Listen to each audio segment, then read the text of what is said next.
Je suis heureux que le président Bédié reconnaisse que je suis un soldat. Oui, perdu, je ne pense pas. Perdu par rapport à quoi? Perdu par rapport à l'idéal du PDCI? Je dis non. Je ne me sens pas en déphasage avec les aspirations de nos militants. D'ailleurs, qu'est-ce que Bertin dit? Bertin dit qu'il faut que le PDCI-RDA, qui a amené ce pays à l'indépendance, qui a bâti ce pays, qui en a fait un modèle dans la sous-région ouest africaine et qui a perdu le pouvoir par les armes, il faut que ce pays, ce parti-là, je dis, renoue avec sa vocation de gouverner la Côte d'Ivoire.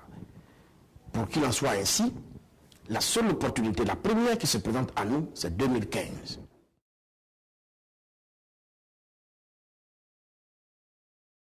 Je comprends Bédié. Voyez-vous, c'est pourquoi je dis, on ne peut pas faire du neuf avec du vieux. Je comprends mon père. Parce qu'en raisonnant de cette façon, il s'inscrit dans notre culture, à Caen et Baoulé précisément. Or, le PDCI-RDA n'est pas la propriété des Akans ou des Baoulés. Nous sommes dans un État moderne. Les voies démocratiques sont ouvertes. Il appartient au Congrès de dire, et les militants qui sont souverains, le Congrès souverain, choisiront le successeur d'Henri Konan Bédié parmi des milliers de militants compétents, valables qu'il y a au sein du PDCI-RDA. Mais en même temps, M. Bédié vous disait aussi qu'on ne change pas une équipe qui gagne. Mais une équipe qui ne gagne pas, qu'est-ce qu'on en fait?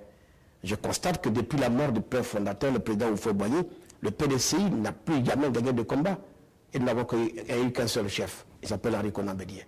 On ne peut quand même pas nier la responsabilité du président du parti dans la situation que traverse le PDCI-RDA. Et comme on ne change pas une équipe qui gagne, à contrario, une équipe qui ne gagne pas, on la change.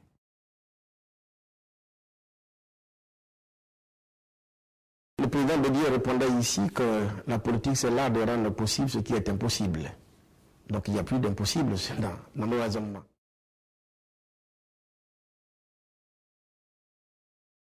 Même Jésus-Christ n'a pas fait l'unanimité. Et pourtant aujourd'hui, combien sont-ils les fidèles qui fréquentent l'église catholique? Oui, je suis convaincu d'une chose, la majorité écrasante des jeunes, même pas du PDCI-RDA, de Côte d'Ivoire, partagent entièrement le combat que nous menons. Et oui, je suis la bouche des malheureux qui n'ont point de bouche. Et croyez-moi, nous irons jusqu'au bout.